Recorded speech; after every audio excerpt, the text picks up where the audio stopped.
in the faithful promises. And time again, you have proven you do just what you said.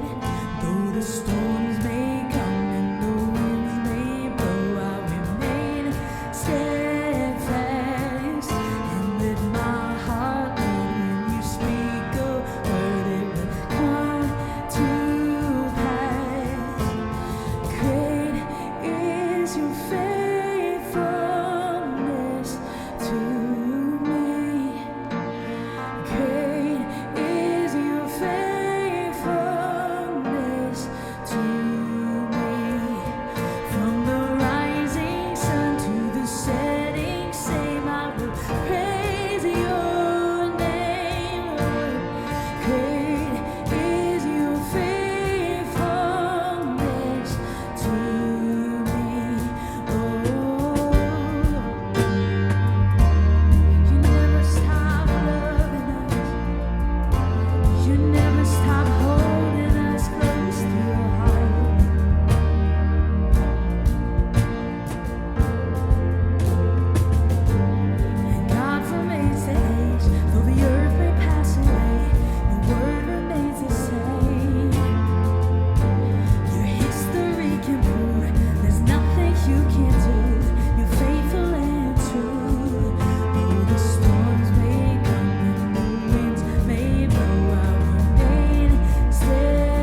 Thank you so much for joining us for our virtual Good News Report. My name is Savannah Martin, and I'm the Executive Director of the Pregnancy Center of Greater Toledo, and I am excited to bring some good news to you today.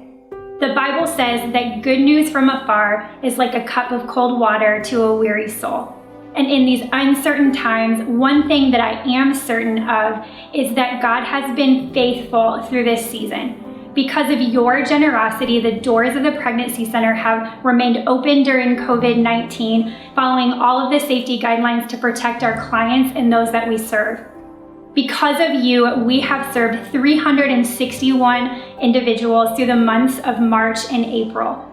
And compared to March and April of 2019, we have seen a 50% increase in either women who are considering having an abortion, are looking to have an abortion, or have risk factors in their life that make them vulnerable to an abortion decision. On top of that, your generosity has met the demand of an over 200% increase in families needing items like diapers and wipes and formulas. We've had so much that we've even been able to partner with other agencies like Mom's House and Brothers United and the Tabernacle to make sure that clients all across our community and families all across our city have access to these items. And the best news of all is that for 35 years, the doors of the Pregnancy Center have been open, providing the good news of the gospel to those that walk in. Every mom hears not only the plan that God has for them, but for their unborn child. And I'd love for you to hear from one of those clients now. I was 17 days late for my period, and I was really in denial. I already have a 10-year-old, so being pregnant was not on my list of things to do. Struggling in life in general, I'm 30 years old. Found myself homeless. I was upset. I thought it was the end of the world. I was gung-ho on having an abortion. It's just definitely, which was a hard decision to make in general. So I went to the pregnancy center. They gave me options, unlimited options. They gave me support groups for if I decided to abort it. They gave me adoption papers if somebody decided that if I wanted to put her up for adoption, somebody would be willing to take her. They let me know that there were other routes besides aborting my child, and I greatly appreciated it, and they gave me time to think about it. Getting the ultrasound was definitely my changing point. You go in there and they have this really giant screen in front of you, and you see the baby in there, you see it's alive, you hear its heart beating. That absolutely changed my mind then, and then also the support I got not only from the pregnancy center, but my peers around me. I did not expect for me to have as much support, and it seems like the only person who's seen this as a devastation and a detriment to my life was me, but everybody else saw it for what it was, which is a blessing. It's an opportunity for me to get stuff right that I got wrong the first time. It absolutely changed my perspective on how things were. It let me know that I am not my situation or my circumstances, and regardless of what everything looks like, I won't be the end all be all. And this time around, more mentally prepared, doing things that I was so against the first time. Parenting classes was definitely on my last of things to do. I didn't want anybody telling me how to raise my kid. I didn't want anybody telling me that I was wrong. And taking these classes have absolutely changed my perspective of that, because that is not what the class is about. It's about helping you. It's not about criticizing you. It's not about chastising you and telling you that you're doing it wrong. It's to reassure you, most of all, that you're doing some things right, and to give you a different way on thinking and improving on your life and your child's life for the better of the child and yourself. I'm grateful that I took this class. I got more out of it than I ever expected to, and more than I probably would have got out of it 10 years ago. So I'm looking forward to having my child. I'm due in June, so I got about 3 months left. I'm looking forward to seeing my daughter be a big sister, which is something she's been dreaming of for a really long time, and she's excited. I'm looking forward to just growing as a parent, as a woman, as a mother, being able to provide and be the best mother that I could absolutely be for my children. If it wasn't for the pregnancy center, I probably would have made a decision that I wholeheartedly would have regretted, and I am not a person that has many regrets. But I feel if it was not for them, I would have definitely made a decision that I would regret for the rest of my life. For years, the Pregnancy Center has understood that college campuses are home to the age demographic most at risk for a vulnerable decision. Because of the support of our community and the creative thinking of our campus director, we began to ask ourselves, what does it look like for a woman to walk into a Bible study instead of an abortion facility? This question led to the proactive approach to ending abortion in our community in an organization called Soul Purpose. This student organization exists to equip women in their value, worth, and identity in Christ, knowing that it doesn't just affect her relationships living from that posture, it affects every area of her life. We saw the success of the University of Toledo 2 years ago and began to ask ourselves, what would it look like to have a Soul Purpose on every college campus across the United States in partnerships with pregnancy centers? I'm happy to report out that we have 3 affiliations across the country and we have more in the works. And I'd love for you to take a look at how Soul Purpose is affecting not just our location, but campuses across the country. What would it take to end abortion in our community? What if instead of walking through the doors of an abortion facility, she walked through the doors of a Bible study? What if she understood how valuable she was? What if she knew she was worthy of a life of abundance? What if her identity was rooted in Christ? What if her years on campus were surrounded by community? What if she felt a sense of belonging? What if she felt accepted? What if she stood up for a culture of life?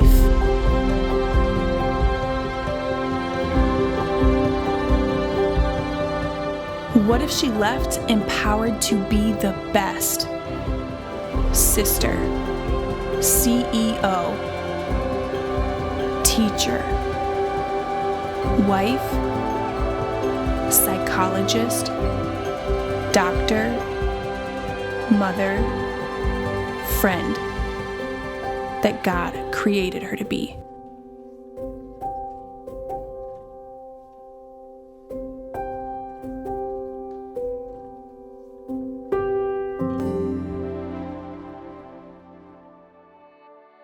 The redemption of what was lost or broken often holds the best news. The Pregnancy Center, it's been a long-time core principle that God is the same God for individuals walking out of an abortion facility as He is for individuals walking into an abortion facility. For over 20 years, this principle has guided the after-abortion care program of the Pregnancy Center. In 2017, we opened our after-abortion care location, The Haven. And because of your generosity, we're able to provide one-on-one grief and loss coaching, support group, and a Bible-based abortion recovery, knowing that God's desire for every post-abortive man and woman is to step in as the healer, the one who forgives, and the redeemer of all things. In 2019, it was our good pleasure to walk 51 individuals through The Haven in the after-abortion care process. We could not have done that without you. The uniqueness of the location of The Haven also gives us the opportunity to be the best neighbors that we possibly can, as The Haven is next door to Toledo's last abortion facility. We believe that it's our job to show up to our neighbors and be the real living example of Jesus Christ to them in our work. After an abortion decision, many men and women often feel that there's no good news. And that may be your story. And as we share the next video, I want you to realize that through the testimony of these individuals, that God is not done with your story. He wants to write the good news of hope and reconciliation. And I hope after watching the untold stories that you'll find the courage inside of you to reach out to The Haven. It would be our good pleasure to walk alongside of you as you see God rewrite that portion of your story.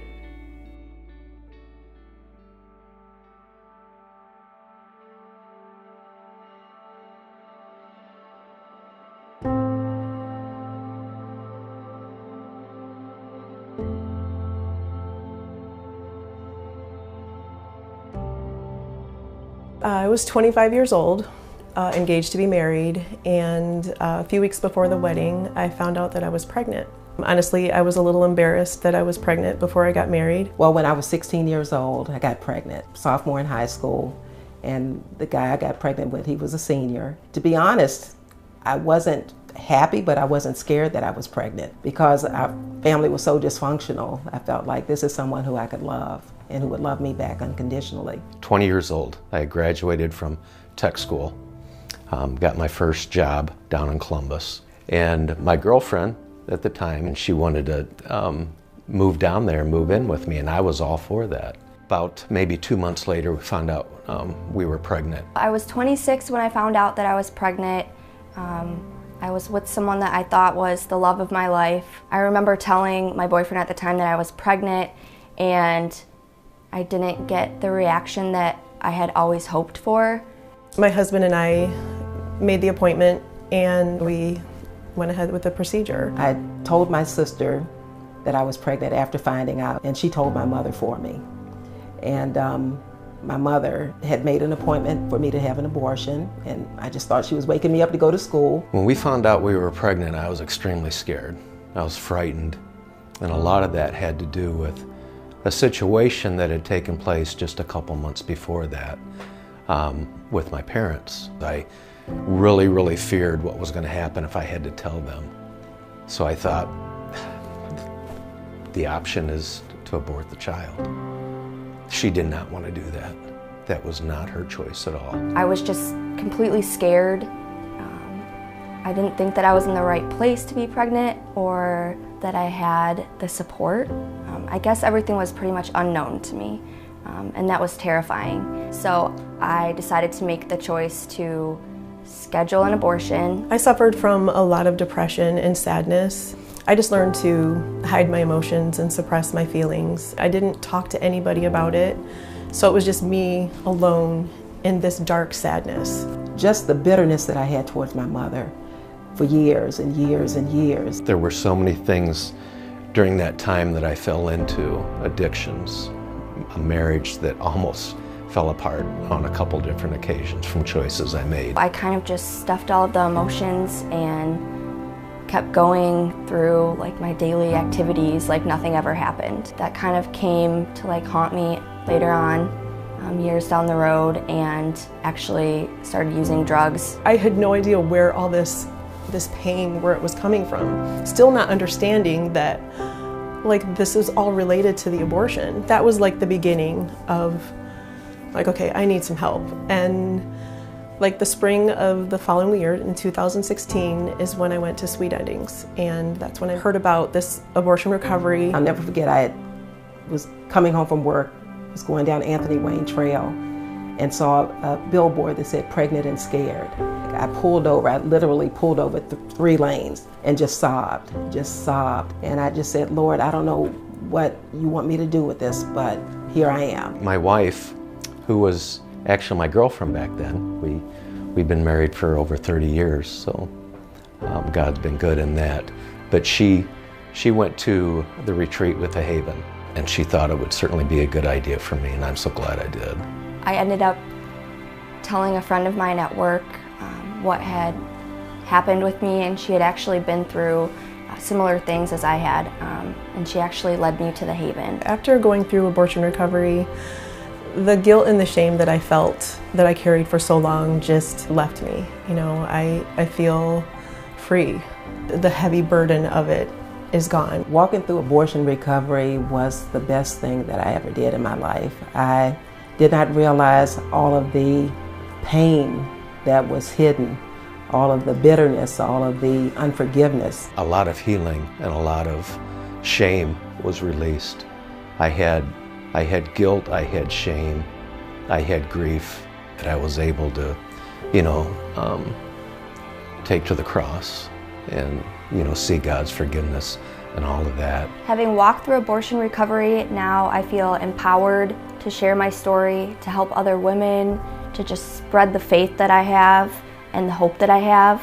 If you're part of the 1 in 3, healing is available, and It's something that you just can't explain, just the freedom that you feel, and you don't have to live with this burden.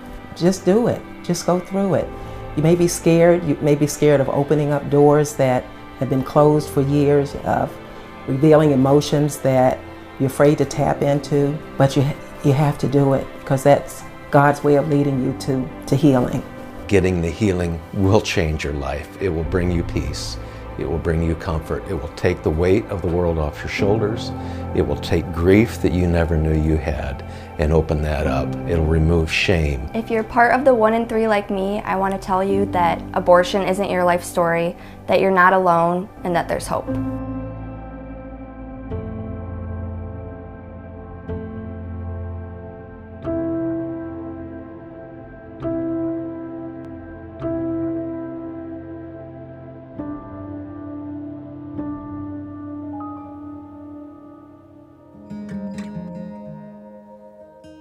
Isn't it good news to know that the same Jesus that raised Lazarus from the dead, healed the blind, and restored the sick is still alive and moving every day at the center? God continues to stop the hand of death over our unborn children in our community. Impossible situations are being redeemed. Relationships are being restored. Young women and men are given permission to dream again. Women and men are being healed after the pain of abortion. Jesus is surely alive. And do you want more good news?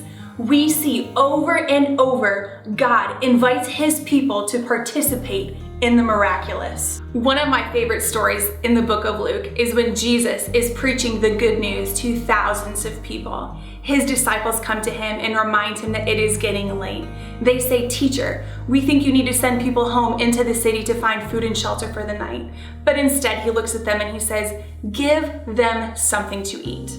Certainly, Jesus was in the ministry of miracles. He could have provided food for everybody.